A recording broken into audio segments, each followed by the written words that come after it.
Oke, balik lagi bareng gue Ali di channel Asoka Story. Di video kali ini gue akan membahas kenapa pengungsi Rohingya itu selalu ditolak di negara-negara yang dia singgahi.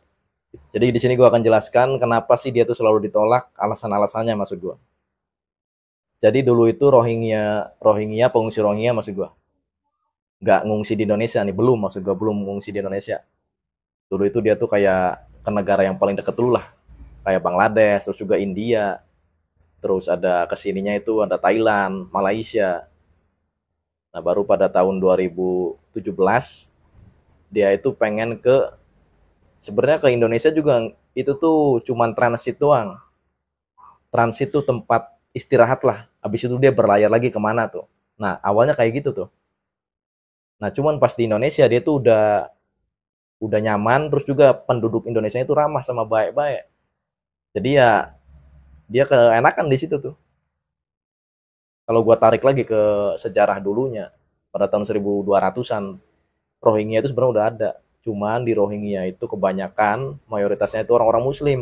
Makanya sampai sekarang ada beberapa orang atau golongan yang menyebut kaum Rohingya itu atau etnis Rohingya itu orang-orang Islam lah, Islam Rohingya. Sebenarnya di situ tuh bukan orang Islam doang sekarang, tapi kalau zaman dulu pada tahun 1200-an sampai tahun 1500-an, di situ tuh 80%-nya itu orang Islam di Rohingya maksud gua. Orang Rohingya itu kalau di sini mah kayak orang Jawa, orang Sunda kayak gitu tuh. Nah, dia itu menduduki daratan yang namanya Rakhine. Rakhine itu ujungnya Myanmar, dekat sama Bangladesh. Nah, di situ itu orang-orangnya tuh bukan orang asli Myanmarnya dari mulai tahun 1200-an juga. Makanya orang-orang Myanmar asli itu tuh benci, atau orang Burma lah zaman dulu, masa sebelum merdeka itu kan namanya orang Burma. Nah, orang Burma atau orang Myanmarnya itu benci ke orang-orang Rakhine karena orang Rakhine itu campuran, nggak murni orang Burmanya.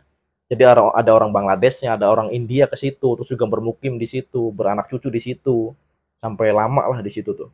Terus juga ada orang-orang sebelah sananya lagi tuh, apa tuh pulau, gue lupa lah. Ke situ lagi tuh, misalkan ada konflik di negaranya yang dekat, kan dekatnya ke Rakhine nih, ke daratan yang ujung sana di Burma atau di Myanmar sana tuh, yang sekarangnya ditinggali oleh orang-orang etnis Rohingya tuh. Nah jadi ke situ juga. Jadi dari dulu itu nggak diterima sebenarnya. Nggak dari sekarang, dari dulu juga, dari tahun 1200-an. Karena itu tuh, karena di situ di daratan Rakhine yang disebutnya itu orang-orangnya orang-orang Rohingya. Di situ itu bukan orang-orang asli Burma atau Myanmarnya. Ya bahasanya juga campur aduk, orang-orangnya juga campur aduk di situ tuh. Muka-mukanya maksud gua. Nah, baru pada tahun 2017 membedak tuh, dan ada sebagian orang Rohingya atau etnis Rohingya yang menjadikan Indonesia itu sebagai apa sih? Tadi itu gue bilang sebagai transitnya maksud gue kan. Jadi kayak lu aja nih, lu mau ke Korea Utara misalkan nih, lu harus transit dulu kan di Korea Selatan dulu tuh. Tapi ya nggak mungkin lah, jangan Korea Utara, jangan. Lu misalkan mau ke Rusia nih, lu pasti nggak bisa langsung ke Rusia dari Indonesia tuh, dari Jakarta misalkan. Dari Bandara Jakarta lu harus ke Korea Selatan dulu, ke Korea Utara dulu lu tuh. Habis itu baru lu ke Rusia. Jadi nggak bisa tuh lu langsung terbang ke Rusia, nggak bisa. Nah itu tuh yang terjadi sama etnis Rohingya kayak gitu. Dia tuh mau ke tujuan lain yang dekat Indonesia, cuman kan transit dulu nih ke Aceh, ke Sumatera misalkan. Nah cuman karena di situ orang-orangnya baik dan mereka udah nyaman di situ, jadi tinggallah di situ.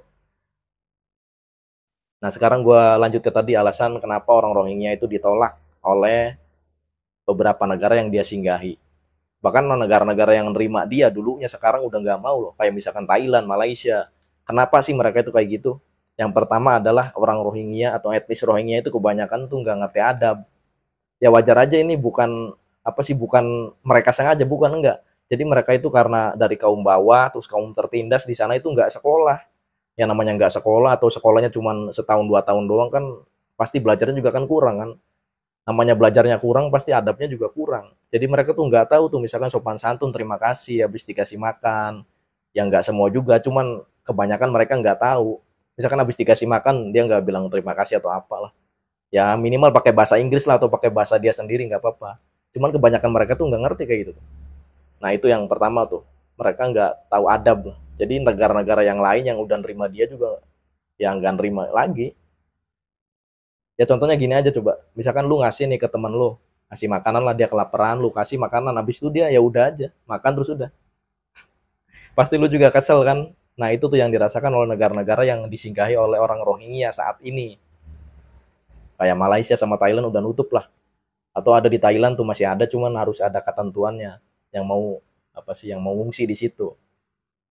Alasan pertama adalah dia nggak tahu adab tuh. Yang kedua adalah orang-orang Rohingya atau etnis Rohingya itu sering melakukan tindakan-tindakan kayak anarkis, kayak misalkan pemerkosaan, perampokan. Nah, ini pun nggak semuanya orang Rohingya, maksudnya ada sebagian lah. Misalkan dari 100.000 orang nih, ya ada 1%-nya kayak gitu. Cuman di 1% itu dibagi lagi nih. Mereka itu nggak semuanya ngerti, misalkan ngerampok itu nggak boleh. Nggak semuanya ngerti kayak gitu. Ada yang nggak ngertinya itu tuh. Bukan gue ngebelain, bukan. Karena faktanya kayak gitu. Kan gue bilang tadi tuh, mereka nggak sekolah tinggi atau sekolahnya cuma setahun 2 tahun. Jadi ya kayak gitu. Mereka lapar, terus nggak ada yang ngasih, ya ngerampok. Dan itu dianggap biasa kan. Ya maaf nih gue bilang kayak gini karena dia nggak tahu kan. Dia belum tahu karena belum sekolah tinggi atau sekolahnya nggak lulus lah. Setahun 2 tahun doang kayak yang gue bilang tadi. Jadi ya dia nggak tahu jadi ngerampok. Nah, ini yang membuat negara-negara lain yang disinggahi Rohingya itu nggak menerima sekarang. Nah, alasan ketiganya adalah negara-negara lain yang disinggahi oleh orang-orang Rohingya atau etnis Rohingya itu takut Rohingya itu seperti negara biru putih atau seperti negara Israel. Nah, di sini nih, gua akan bahas agak sedikit panjang. Bisa nggak sih sebenarnya Rohingya itu seperti negara Israel dulu? Kalau menurut gue ini sangat nggak logis dan nggak masuk akal karena problemnya juga berbeda. Dan juga ini ada dukungan pihak lain kalau Israel dulu tuh. Karena pasca Perang Dunia Kedua ketika tahun 1948 orang-orang Eropa di sana itu kan khususnya warga Yahud, gue sensor aja. Ada keterangannya di sebelah kiri. Jadi warga Yahudi itu trauma sama si komunis kotak, sama si Adolf Hitler tuh. Jadi mereka itu nggak mau tinggal di Eropa. Nah, ada dari kaum-kaum elitnya tuh kayak Britania Raya, terus juga USA sama Perancis rapat nih. Rapat dia tuh mau apa sih mau ngasih tanah lah, mau ngasih negara ke orang-orang Yahudi yang ada di Eropa, cuman nggak di Eropa tempatnya. Dia nyari ini di Afrika nggak ada yang cocok di Afrika. Nah, akhirnya di Asia ada. Yang sekarangnya itu Israel. Nah, di Asia ada tuh tanah sedikit, ditaruhlah di situ orang-orangnya. Kayak misalkan orang-orang ilmuwan, terus juga orang-orang Yahudi. Kebanyakan sih orang Yahudi yang trauma sama si Hitler tadi kan. Karena Hitler itu kan sudah membumi hanguskan 6 juta orang-orang Yahudi dulu tuh. Nah, yang trauma ditaruh di situ tuh. Terus juga orang-orang cerdasnya taruh di situ juga. Nah, 10 tahun berselang pada tahun 1958 Israel pun mendeklarasikan negaranya. Sebenarnya kalau menurut gue nggak mendeklarasikan juga nggak masalah karena dia itu kan dari ya dekingannya banyak lah. Apalagi dia itu utusan dari kaum-kaum elit global gitu kan kayak US atau juga Perancis. Kalau orang-orang Rohingya kan enggak kan. Dia ngungsi karena murni dia takut. Ya coba aja lu misalkan lu dibunuh nih. Lu diincer maksud gue, lu diincer pengen dibunuh. Pasti lu kabur kan. Nah, itu tuh orang Rohingya kayak gitu. Terus juga mereka itu kan bukan orang-orang cerdas, bukan ilmuwan, bukan orang-orang yang sekolah kayak orang-orang Yahud tadi, bukan. Mereka itu nggak ngerti, terima kasih aja nggak ngerti gimana mau nodongin senjata.